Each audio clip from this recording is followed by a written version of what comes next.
Are you tracking these protests in Iran? The country has erupted in anger over the forced hijab. This is one of the world's headlines right now and has been for the past 1 week.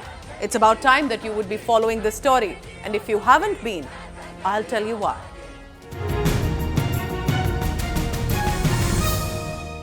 So first, what happened? 22-year-old Mahsa Amini was taken into custody of the morality police in Iran. She was found dead a few hours later. Charges against her, not of terrorism, but for not adhering to the strict conservative hijab law of Iran.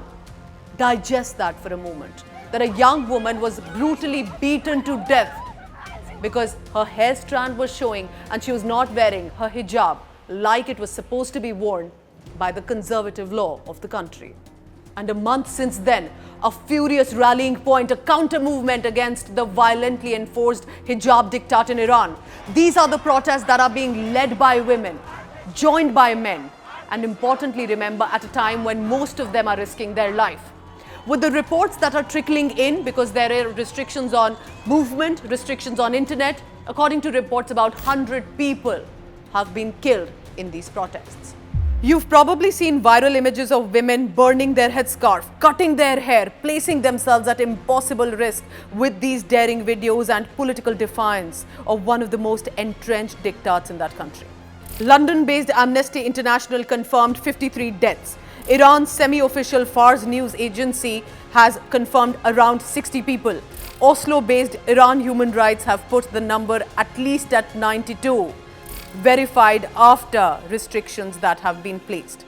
Watching all of this is disturbing, it's unsettling. But it was also only a matter of time before the many levels of hypocrisy and whataboutery, specifically with regard to hijab here in India, would bubble to the surface and by the ones who are in the country.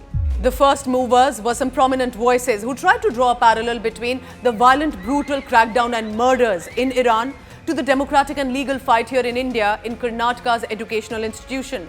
But I'll tell you why that it is an absolutely false equivalence. And specifically because I'll tell you it is important to dismantle the dangerous and insidious narrative that's been brewing. Let's begin.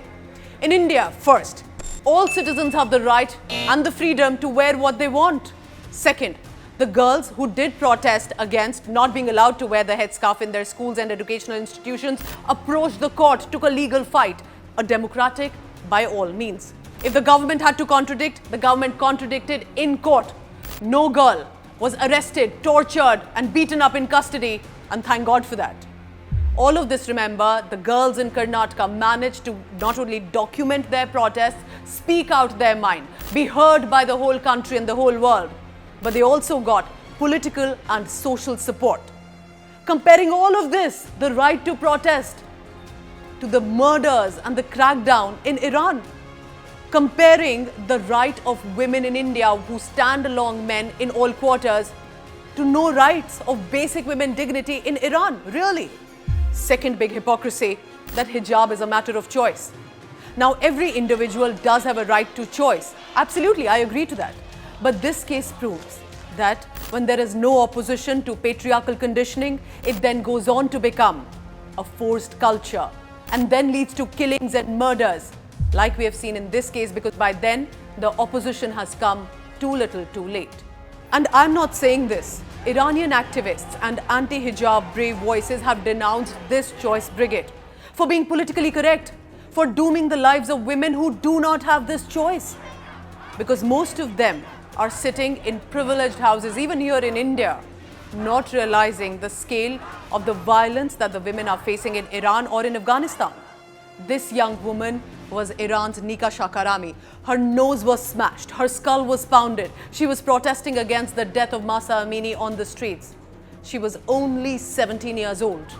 And as we speak, many women and men who were protesting are not to be found, have gone missing for days. Well-known voices linked to the Iran protests are now projecting the brigade who call hijab as choice as the enemy. Since speaking from a cloistered and privileged world where this so-called choice has none of the deadly repercussions it does in Iran. The subtext here is misunderstanding the word choice, peddling the freedom narrative on an issue that was never about freedom of choice. It was primarily based on patriarchal positions on female body parts. And once that male gaze overpowers you, it will not be about choice. It took the blood flowing in Iran to show them what their silence has done. It took women dying to show how their virtue signaling and posturing also can have a damaging effect. And finally, how can the story around hijab and the problems surrounding it be complete without exposing the first world hypocrisy? US President Joe Biden called for accountability on Mahsa Amini's death. Sounds great, isn't it? But here's the catch. In a speech to the United Nations General Assembly in September, Biden said, Washington is prepared to revive the Iran-US nuclear deal, which is also called the JCPOA, but stressed that his administration will not allow Tehran to acquire a nuclear weapon. Iran denies it is seeking one. But Iran's stockpile of enriched uranium has touched 60% already, breaching beyond the deal limit. Enrichment at 90% can make a nuclear bomb. Iranian state media has now said that following a prisoner release, Iran is awaiting the unfreezing of about $7 billion in funds abroad as an agreement. Iran President Ebrahim Raisi is expecting economic relief right now during a serious confluence of grievances regarding civil liberties during the protests. Many are also asking, why did the United States of America approve visa for Iranian President Ebrahim Raisi in the first place for the United Nations General Assembly only to listen to a religious sermon and anti-USA political rhetoric in New York? And this is just political hypocrisy which can at best be perhaps understood in the larger scheme of things as the world order goes. But what about the magazine covers, the celebrity culture? These are seemingly liberal voices who are out to change the world but are portraying the headscarf as some sort of defiance. Now, the Western world has often faced criticism that they do not even allow even rightful discussions and debates on the headscarf, the burqa or the chador in Iran because they fear the charge of Islamophobia.